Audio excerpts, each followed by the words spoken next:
All right, everybody, we are just getting started here today on day 4 of NFL free agency.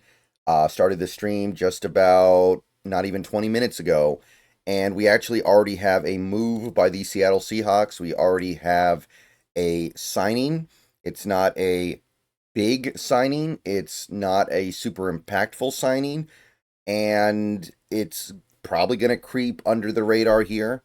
But moves like this need to be made from time to time, and I'm relatively on board with this one for what it is. So, the Seahawks have signed linebacker Josh Ross to a 1 year contract. We don't know the money yet, but it's Josh Ross, so it's almost certainly going to be the minimum or very close to the minimum for a player of his level of experience in the NFL. Now, if you haven't really heard very much about Josh Ross in his career, I don't blame you. He hasn't done very much.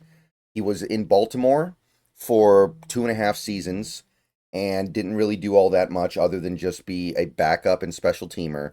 And then he spent a good chunk of the last season, 2024, on the Seahawks roster without doing that much. So there isn't a lot to hang on to in terms of on-field performance with Josh Ross. But the thing to understand with him is that he is a Mike Macdonald guy. Josh Ross played college football at Michigan, and Macdonald was the defensive coordinator there for 1 year, so they crossed paths in Michigan.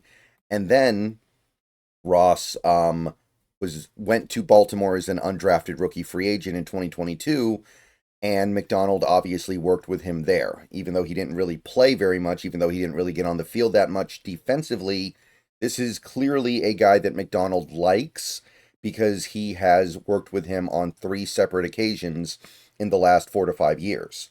So, on that level, there's clearly something going on here that our coach, who I think like 90 to 95% of this fan base is on board with, likes. And while we don't know the money yet, it is probably very close to like 1 year, 1 million, 1.1 million, something like that. So it's a reasonable cost for a player that he clearly likes to have around and clearly sees something of good value with. So seems fine to me. This is not something that's really going to move the needle. I will say we do need to try to find our next special teams ace. And while I don't think Josh Ross is that, we do need to at least fill out the special teams unit with guys who can do that. So I am pretty good with this. It doesn't really change much of anything, but it is certainly something to start the day with. All right. We got another few hours of streaming to do, and then we're doing the Hawks Nest stream, and then we are hopping back on the free agency stream until the end of, well, the end of the period where I can actually continue to stream. So remember that. See you guys soon. Go Hawks. Josh Ross, linebacker, signs a 1 year deal with the Seahawks.